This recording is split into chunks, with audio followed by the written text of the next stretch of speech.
শিউলিতলা বাংলার এক ছোট্ট গ্রাম। কাশফুলে ভরে গেছে মাঠ, ঢাকের সুরে জেগে উঠছে বাংলার প্রাণ। কিন্তু এই গ্রামটার গল্পটা অন্যরকম। এখানে শুরু হচ্ছে 5 বোনের অদম্য শক্তির লড়াই। এই গ্রামে আছে 5 বোন: অঞ্জলি, সুবর্ণা, মিতালি, কুসুম আর শিউলি। প্রত্যেকেরই স্বপ্ন আছে, প্রত্যেকেরই লড়াই আছে, কিন্তু এই সমাজ তাদের বারবার থামিয়ে দেয়। মহালয়ার সকালে 5 বোন দাঁড়ালো কাশফুলের মাঠে। তাদের মনে একটাই প্রশ্ন: মা দুর্গা যদি নারী হন, নারীরা কেন এত পিছিয়ে থাকবে?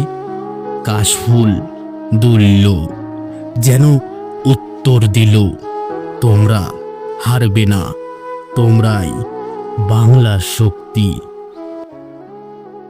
গ্রামের পুরুষেরা একে একে বাধা দিল। অঞ্জলি, তুই অঞ্জলি দিতে পারবি না।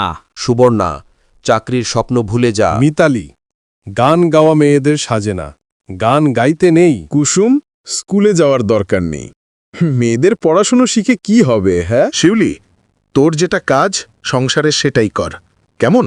অন্য সব দিকে মাথা ঘামানোর দরকার নেই। কিন্তু 5 বোন থামল না। তাদের কণ্ঠ এক হয়ে উঠল প্রতিবাদের সুরে। মা, তুমি অসুর মারো, আমাদেরও শক্তি দাও, আমাদেরও আমরা চাই মর্যাদা, অধিকার।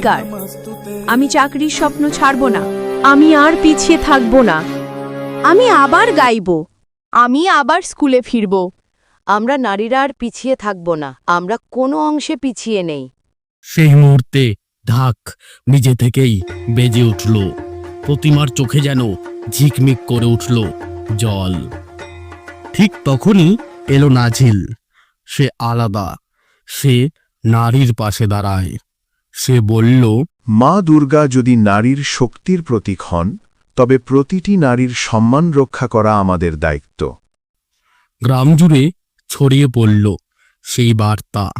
নারীর লড়াই শুধু নারীর নয়, সবার। অষ্টমীর দিন বদলে গেল সবকিছু। অঞ্জলি মাথা উঁচু করে দিল অঞ্জলি। সুবর্ণা গেল চাকরির ইন্টারভিউতে। মিতালি আবার গাইল গান।